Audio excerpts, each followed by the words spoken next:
لن تنالوا البر حتى تنفقوا مما تحبون، اتنی دیر تک تم نیکی کو حاصل نہیں کر سکتے جب تک اس سے خرچ نہ کرو جس کو تم خود پسند کرتے ہو۔ جس کو خود پسند کرتے ہو اگر وہ تم اللہ کی راہ میں خرچ نہ کرو تو اتنی دیر تک تم نیکی کی حقیقت کو نہیں پا سکتے۔ مصیبت آ گئی مسلمان بھائیوں پہ تو سارے پرانے کپڑے نکال کر کے ان کو پہنچا دیے، یہ نیکی کا نور نصیب نہیں ہوتا۔ اس سے نیکی کا نور تو تبھی نصیب ہوگا جو اپنے لیے پسند کرتے ہو وہی دوسرے اپنے بھائیوں کے لیے پسند کرو۔ اللہ تعالیٰ فرماتا ہے بلا وہ ردی تم خود لوگے سوائے اس کے کہ تم آنکھ بند کر کے لے لو، ورنہ کھلی آنکھ سے تم وہ ردی نہیں لینے کے لیے تیار ہو جو تم دوسروں کو دے رہے ہو۔ گھر میں کھانا پکایا بڑھ گیا تو باہر محتاج کو دے دیا، شادی بیاہ کی تقریبات میں 2 دیگیں زائد ہوگی تو چلو اس کو مدرسے میں بھیج دیا، یہ تو کوئی بات نہیں، گندگی کے ڈھیر پہ روڑی پہ بھی پھینکنا تھا چلو کسی کے منہ میں پڑ جائے، اس کی نیکی تو ملے گی، اس کا ثواب تو بندے کو ملے گا، لیکن جو نیکی کا وہ حقیقی نور ہے بندہ اتنی دیر تک پا نہیں سکتا ہے جتنی دیر تک اللہ کی راہ میں خرچ نہ کرے جس کو وہ خود پسند کرتا ہے۔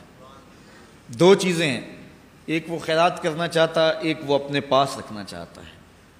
اب اتنی دیر تک نیکی کی حقیقت اس کو نصیب نہیں ہوگی، بر کا نور نصیب نہیں ہوگا جب تک وہ خیرات نہ کرے جو خود رکھنا چاہتا ہے۔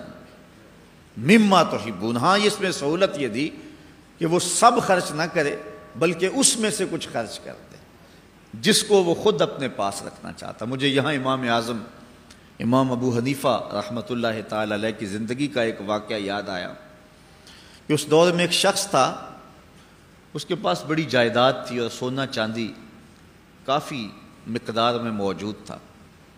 وقت آخر آ گیا، اس نے سوچا اگر میں کسی غریب کو دیا تو وہ اتنے بڑے سونے کی حفاظت نہیں کر سکتا، اور اگر میں کسی امیر کو دیا تو وہ اس کو غصب نہ کر جائے۔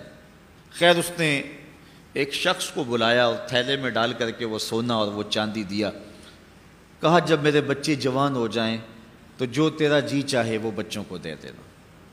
یہ وصیت نامہ ساتھ لکھا اور اس کے سپرد کر دیا۔ عرصہ گزرنے کے بعد جب بچے بلوغت کی دہلیز پہ قدم رکھتے ہیں تو وہ 10-20 لوگوں کو بلاتا ہے اور ان کے باپ کی وصیت پڑھ کے سناتا ہے کہ ان کے باپ نے مجھے یہ سونا اور یہ چاندی دیا تھا اس تھیلے میں ڈال کر کے، اور کہا تھا جب بچے جوان ہو جائیں تو جو تیرا جی چاہے بچوں کو دے دینا۔ اس نے وہ سونا چاندی خود رکھ لیے اور خالی تھیلا بچوں کو دے دیا۔ اب سارے کہتے ہیں کہ یتیموں کے ساتھ ظلم ہوا ہے، لیکن قاضی کی عدالت میں جائیں تو وہ کہتے ہیں باپ کی وصیت ہی ایسی تھی، میں کیا کر سکتا ہوں۔ علماء سے پوچھا تو کہا ہوا تو ظلم ہے بچوں کے ساتھ لیکن باپ کی وصیت ہی ایسی تھی۔ چلتے چلتے بات امام الائمہ سراج الامہ حضرت امام اعظم ابو حنیفہ تک پہنچی۔ حضرت امام اعظم ابو حنیفہ کے سامنے جب مسئلہ پیش کیا گیا فرمایا اس پر پنچایت کو دوبارہ بلا لو اور اس شخص کو بھی بلاؤ۔ بلا لیا گیا، بچوں کو بھی بلا لیا گیا، کہا ان کے باپ کی نصیحت پڑھو۔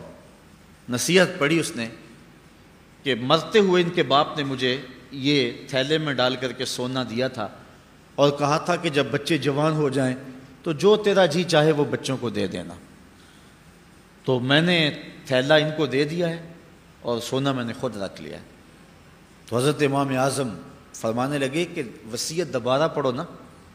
اس نے وصیت دوبارہ پڑھی تو اس نے کہا جی ان کے باپ نے مجھے کہا تھا کہ جب بچے جوان ہو جائیں تو جو تیرا جی چاہے وہ بچوں کو دے دینا۔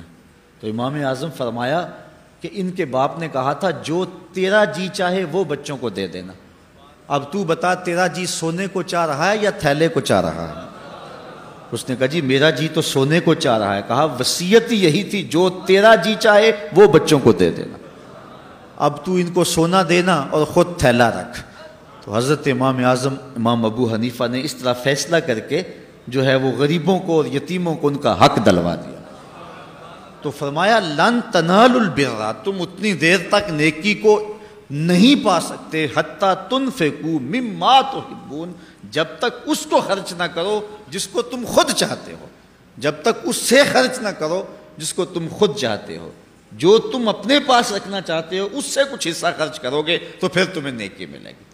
اگر بچا کھچا اور جو قابل نہیں تمہارے استعمال کے رہا وہ اگر خرچ کر دیا تو اس سے کسی کو فائدہ ہوگا، چلو نیکی بھی تمہیں مل جائے گی، لیکن نیکی کی حقیقت اس وقت نصیب ہوگی جب تک تم اس مال سے خرچ نہیں کرو گے جس مال کو تم اپنے لیے پسند کرتے ہو۔